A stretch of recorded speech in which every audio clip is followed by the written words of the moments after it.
Hi everyone, welcome back. It's Kina. Today I have Korean barbecue, you guys. I am so excited for this. I just found out there is a place about 30 minutes from my house where there are tons of restaurants, like everything you can think of. There's Korean barbecue, there's Italian, Indian, like smoked barbecue, there's French and fish houses. Like it's amazing. And I feel so foolish for not knowing this entire year. But anyway, so we're gonna have a nice diverse selection of foods for these mukbangs coming up. I'm so pumped for it. So today is Korean barbecue, you guys. I have, I think it's called bibimbap, but it's shrimp. I got spicy shrimp and there's just cabbage and a fried egg and carrots and cucumber. Underneath everything is some rice. This is bulgogi. This is beef bulgogi, and I have white rice that I'm gonna put in these lettuce wraps. And then these are kimbap, so like Korean sushi almost, except everything, you know, it's like cooked. These are so good. I have some spicy red pepper paste. And guess what? Today is true crime day. Crazy how like nothing was working out yesterday, but it's a new day. I'm excited. This is the food that I have been waiting for. Everything's working out nicely. Today we're going to be discussing the story of Bonnie and Clyde. Bonnie and Clyde. So I think what most people know of Bonnie and Clyde is that they were a couple and they robbed banks and they ended up getting shot up and killed at the end. But there's a whole middle. There's a whole story and we're going to learn about it today. Are you ready? If you like true crime and you like food, consider subscribing to my channel. We have a good time here. Okay, let me get a couple of bites in and then we're gonna start on the story. What should I start with? I just don't know. Kimbap. So yeah, this has beef bulgogi in it. It has carrots and radish.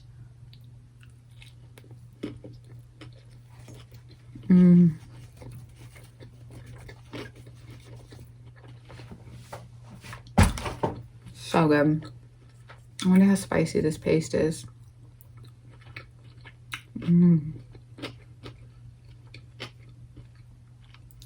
Not too bad, but really nice flavor.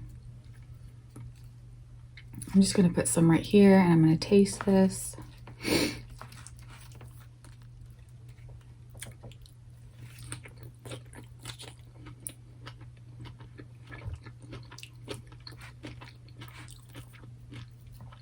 Wow.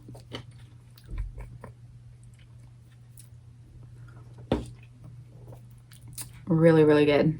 Bonnie and Clyde were an American couple back in the Depression days in the 30s who were known to rob banks. But really the places that they robbed the most were convenience stores like gas stations and just regular stores, grocery stores, like local stores. They robbed them the most. And Bonnie and Clyde were killers. They murdered at least 9 officers and 4 civilians. They didn't care if you were an innocent person. If you were in their way, they shot you. So they were not good people, to say the least. Bonnie Elizabeth Parker was born October 1st, 1910.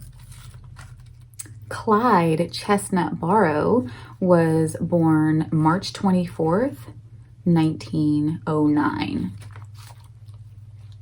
Let me get this stacked up. Hold on a second.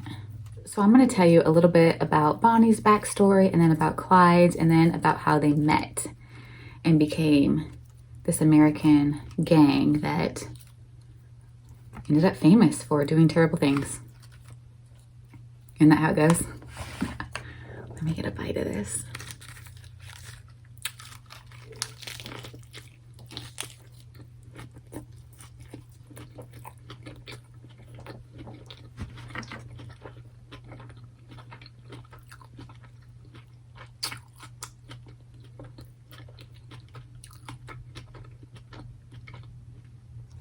I'm living.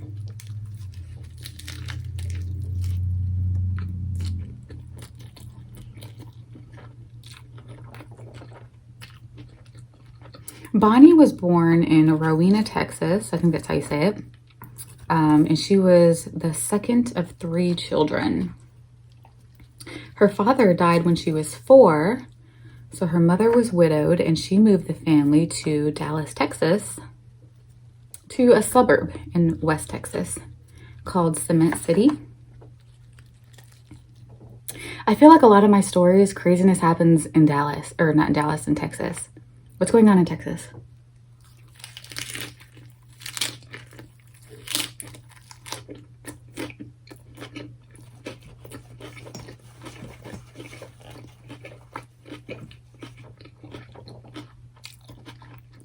If you guys have never had bulgogi, it's sweet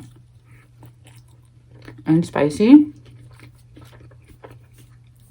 and savory. I can't with the chopsticks today.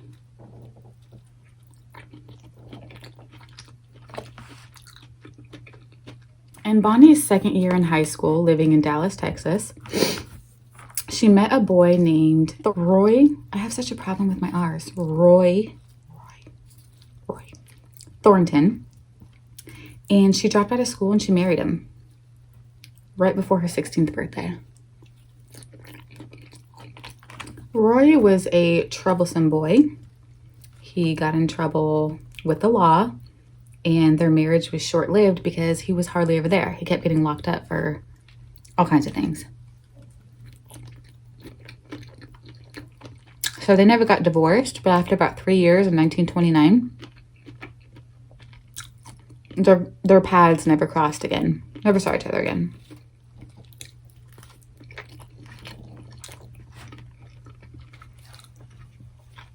What I love about Korean food is there's so many vegetables. And so even though like you're full, you feel really good afterwards. And nothing tastes the same. Everything has like a different sauce and different flavors. It's just really, really nice. Here's another kimbap. You can see the pickled radish and the beef.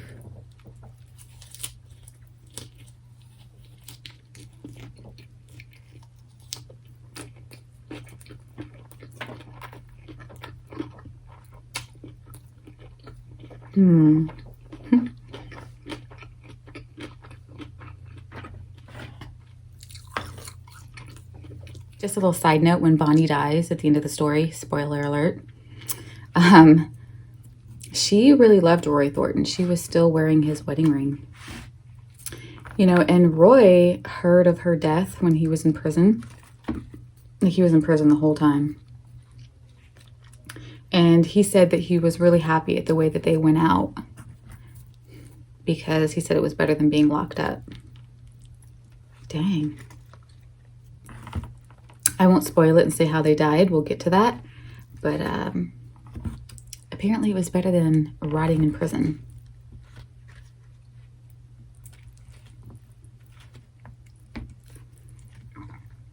I just want a big chunk of like cabbage and stuff.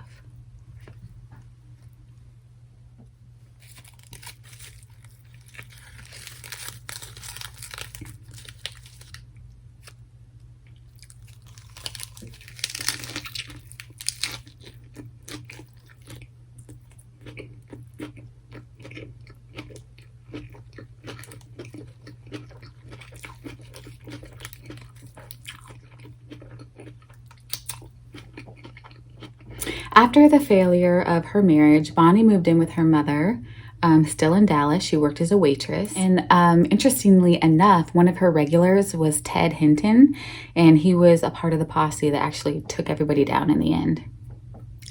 I wonder if she was just like, I know you. Like, how weird.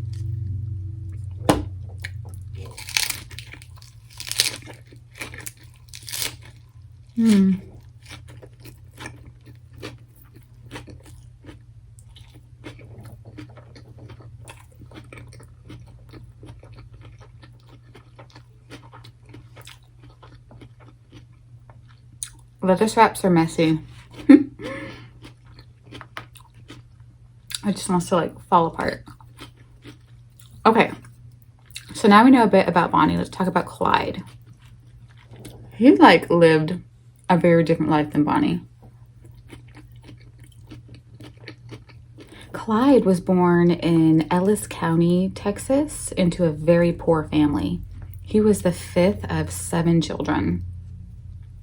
I mean, his family was poor, poor, poor. And this was during the 1920s. A lot of the families migrated and settled into the slums of West Dallas, you know? The family was so poor that when they moved, they lived underneath their wagon for like a month until they could afford to buy a tent. So they were poor, poor, poor. You can imagine, like, if you're living that life and you're that poor to where you have to like save money to live in a tent, you're probably going to steal so that your family can eat and whatever. During the Great Depression, there weren't jobs available. It was just slim pickings. It was a hard time for everyone. So,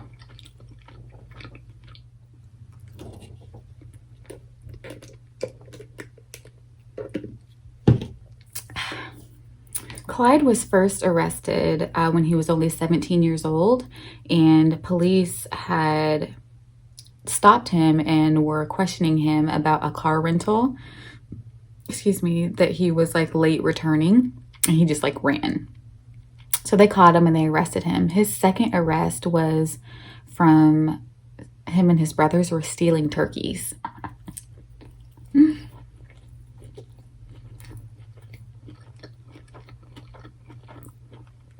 Those are my favorite. So flavorful.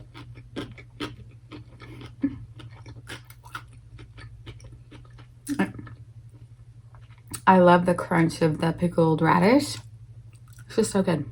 So Clyde had a legitimate job for 2 years from 1927 to 1929. But even though he had a legitimate job, he was still stealing. He was still robbing stores and even stealing cars.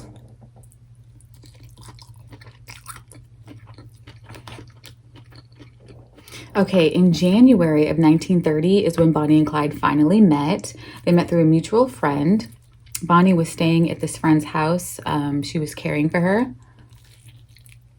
I think the friend had some kind of injury. But Clyde came over. They say that they just hit it off right away. Well, they started spending a lot of time together. Things got romantic. But then Clyde went to jail for auto theft. He just can't stop stealing. And so instead of Bonnie thinking to herself like, hey, my first husband was always being locked up for all his criminal stuff, let me not jump back into the same unhealthy pattern. Nope, she jumped in it.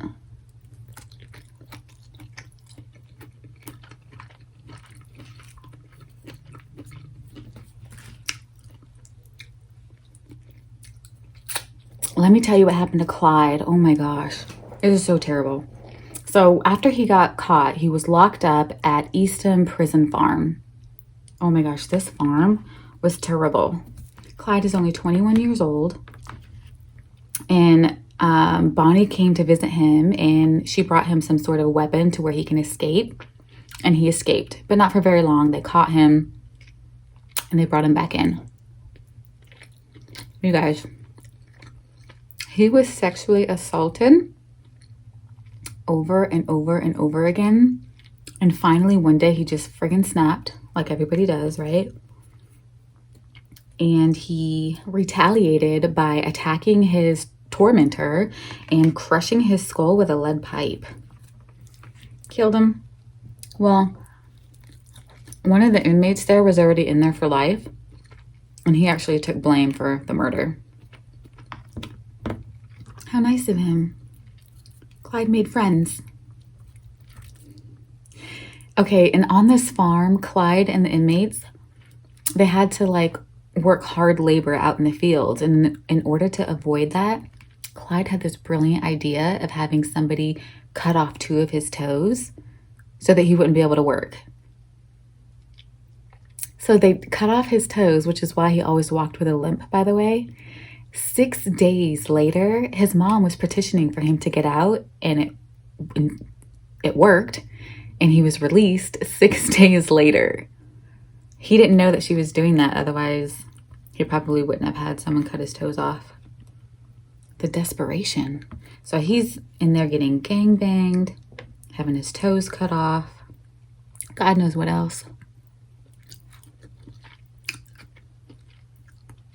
Clyde's sister, Marie, said that when he got out of prison, he wasn't the same person. Like, he was completely different. She was like, something terrible must have happened to him because he's just not the same. Oh yeah, something happened, all right. So Clyde was paroled February of 1932, and he has his freedom. So guess what he decided to do? Rob stores, rob banks, kill people. He was just so angry.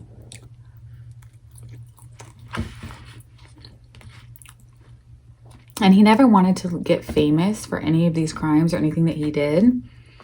His whole goal was to seek revenge against the Texas prison system for all the abuse that he endured.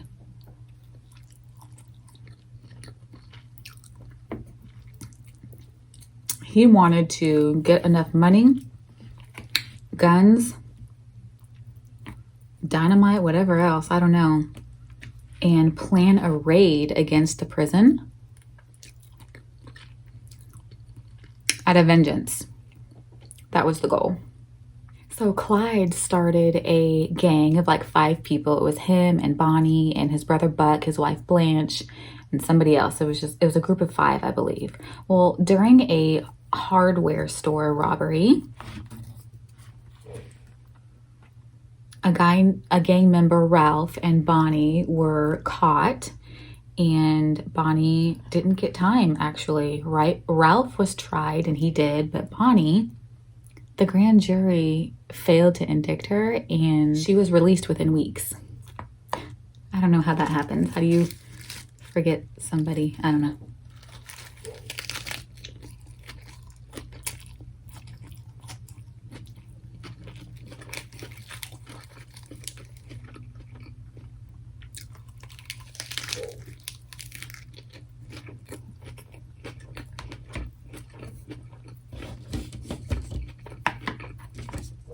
I have some cucumbers here.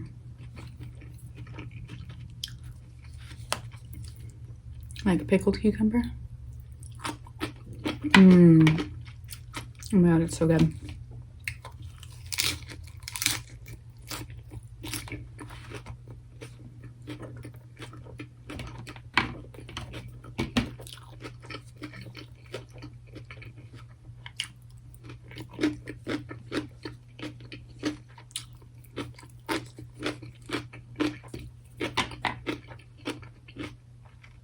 So Bonnie and Clyde have their gang. They're running around central US. They're kidnapping officers, shooting civilians. Like, all they do is rob and kill, rob and kill.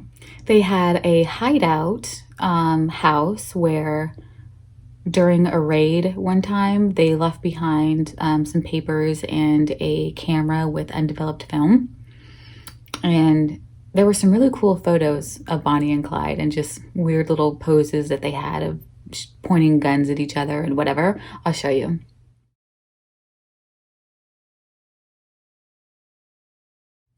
Just for like history's sake, I just thought that was really interesting.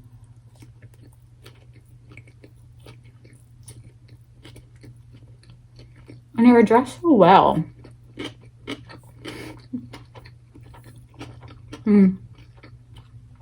Like proper, you know? There was a big shootout between the police officers and the gang when that hideout got raided. Yeah, officers were killed. They all got away. Because of the photos that the police officers developed, it was released to the press, and Bonnie and Clyde and the gang that's how they became famous. They were on the front page of magazines and all the news media as the Barrow Gang. They made a name for themselves. And because of this newly found fame, hotels and restaurants became less secure, and their daily life became very difficult. So they were camping out. They were taking showers in cold creeks and making bonfires and just living out in like camping areas. so they wouldn't get caught. During this time, all 5 of them were driving in a car, and Clyde was driving and he wasn't paying attention. There was some sort of bridge out with construction. Well, the car flips into a ravine and Bonnie gets so hurt. And there's disagreements on whether it was a gasoline fire or battery acid, but it doused her from the top of her hip all the way down to her ankle. One of the gang members said that in some areas they could even see bone. It just completely took off all of the flesh. They thought she was going to die. But I mean, this gang has been shot at and injured so much, like nothing could kill them.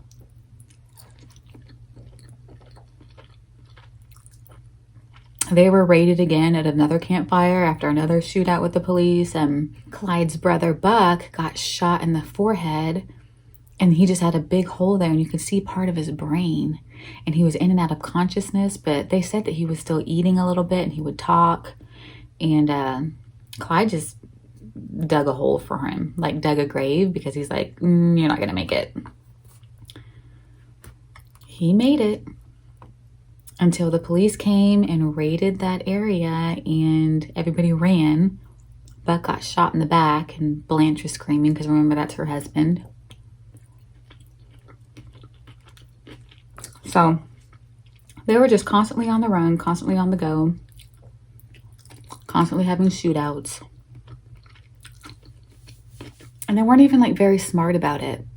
They stopped at a cabin and they're still trying to tend to Bonnie's wounds, right? They stopped at this cabin, they put newspaper up on the windows, they bought like 5 meals and they paid in all coins rather than dollars. They would hang out at the local like pub type place and just be loud. Like it's like they weren't trying to hide, but they were. They were just so reckless. So finally, this is where everything comes to a close. January 16th, 1934, Clyde orchestrated the Eastham prison breakout. Remember, he was at that prison getting gangbanged and whatever else. He accomplished his goal. He had firepower. He released a bunch of prisoners. And this is where police were like, okay, it's time to catch you. Like things got real at this point because he just caused a huge prison breakout, right? This attack attracted full force from not only Texas, but federal government to literally manhunt Bonnie and Clyde. They started taking it really seriously and they were studying the gang's movement. Apparently they were very predictable and the gang would kind of circle around 5 different Midwest states and they had a schedule of when they would kind of stop their criminal behavior and visit family. They were very family-oriented people. So it just made their next move very predictable. So authorities realized that it was time to visit family. The gang was due to be in Louisiana at this point. So the posse gathered together and set up an ambush at the rendezvous point. Why is that so hard to say? Rendezvous point. There we go. Along Louisiana State Highway 154. The police heard Clyde's car coming.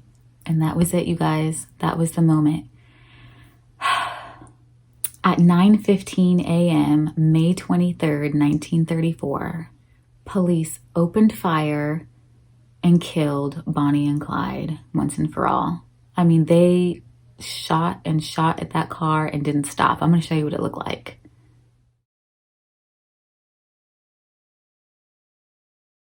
$130 rounds they put in that car. And Clyde was killed first. It's said that Bonnie was heard screaming when she realized that Clyde was dead. And then shots were fired in her direction. And then she was dead. Researchers have said that each of them were shot either 25 times to 50 times. And the coroner stated that the bodies had 17 separate exit wounds. So they were shot a lot of times. There were actually 17 exit wounds on Bonnie and 26 on Clyde. So, yeah.